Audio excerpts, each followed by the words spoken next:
C'est Faux Fuyant, thriller à suspense avec Tessa Flint, agent du FBI, Tome Unn, écrit par Molly Black, lu par Mavis. Prologue. Les lustres diffusaient de la lumière comme une poussière d'étoiles dans le grand vestibule, se reflétant sur les sols en marbre poli et éclairant l'intérieur somptueux de la vaste propriété de Mary. Elle était l'incarnation même de l'opulence lorsqu'elle se promenait dans sa demeure en véritable reine de son palais, supervisant les derniers préparatifs de ce qui promettait d'être l'événement mondain de la saison. « Tout doit être irréprochable !» murmura-t-elle pour elle-même, sa voix résonnant légèrement dans l'espace immense. Les traiteurs se déplaçaient avec diligence dans la salle, disposant d'une main avertie les couverts en argent sur les nappes en lin blanc, tandis que le fleuriste arrangeait des roses et des lys dans des compositions artistiques. Mary monta le grand escalier, le bas de sa robe de soie bruissait contre les marches.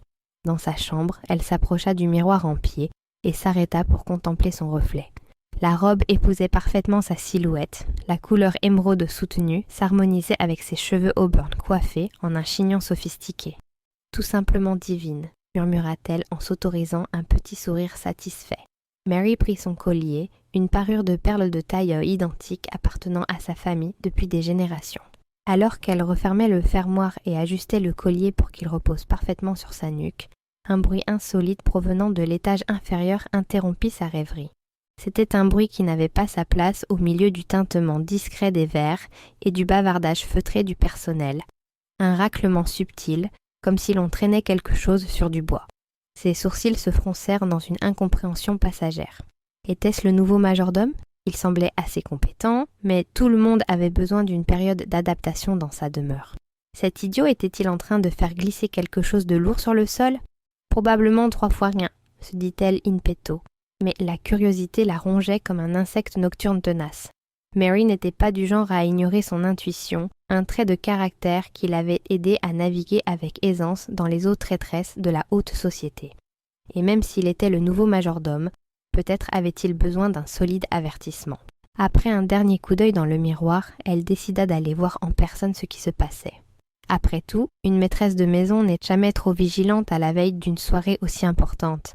Rien ne doit aller de travers. Mary descendit les escaliers, le léger bruissement de sa robe à peine audible au regard du malaise naissant qui envahissait ses pensées. « Ce doit être le vent, voilà tout », se dit-elle, alors que sa main se resserrait imperceptiblement autour du collier de perles qu'elle portait au cou.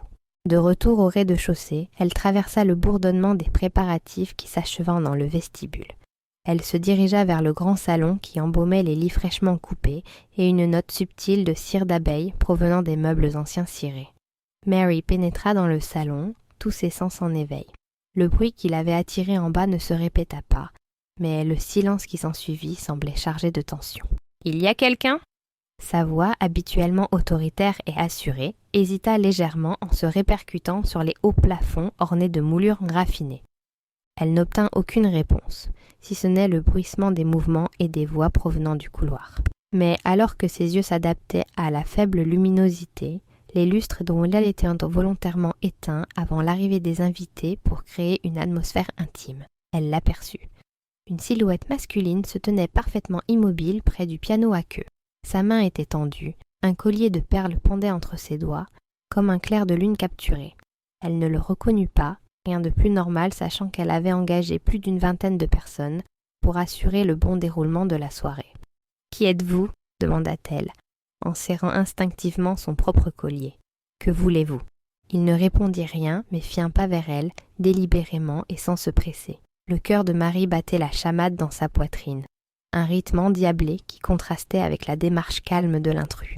Chacun de ses pas semblait mesuré, comme celui d'un prédateur confiant dans sa traque. Alors qu'il s'approchait, la lumière de la lune filtrant à travers les portes-fenêtres s'arrêta sur quelque chose de métallique dans sa main, une seringue. La peur gagna la poitrine de Mary, mais des années d'expérience lui permirent de garder son sang-froid, même lorsqu'on la dévisageait. « Ce doit être un malentendu », pensa-t-elle avec désespoir.